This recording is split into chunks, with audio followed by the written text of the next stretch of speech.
Alright, finally made it to the last item in Chapter 2. And this is forgiveness of debt income, better known as cancellation of debt. Now, this is an economic benefit to a person who receives debt relief, and it will be considered income.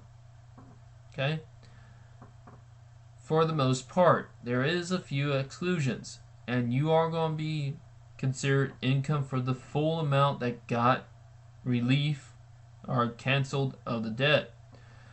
Now, for the exclusions, the taxpayer happened to go bankrupt or insolvent at the time the debt is canceled or reduced.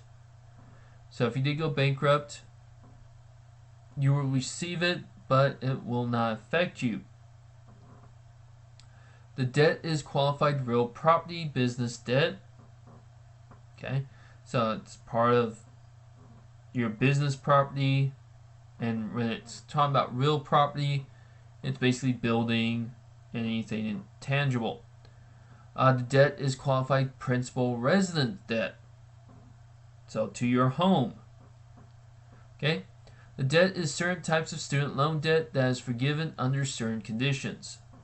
So yes, student loans can be forgiven, and we don't have to worry about considering that debt as income. That really depends on the type of law that ends up going on with that student loan.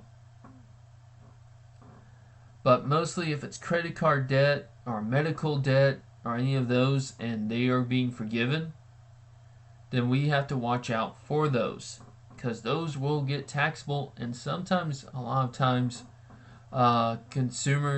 taxpayers, not consumers, do not recognize that, and that could really increase their taxes pretty fast. So, of course, I'm going to show you the form that we should receive for a 1099 for cancellation of debt. This is known as a 1099-C. Okay?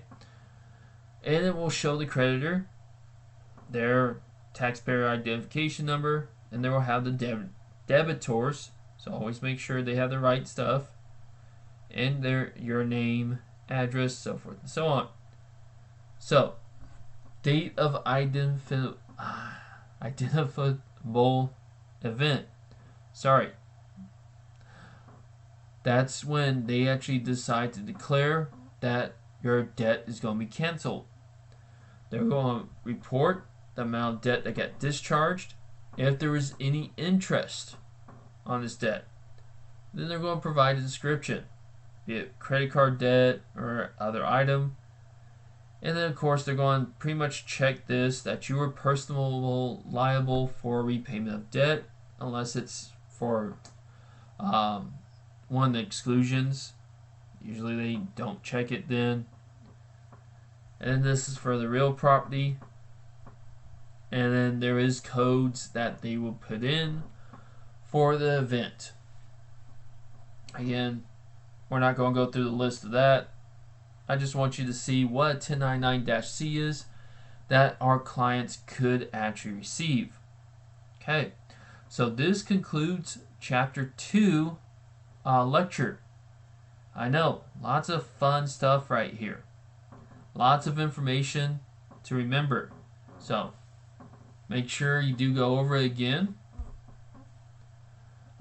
just so that you have all the information in for any kind of multiple choice purposes.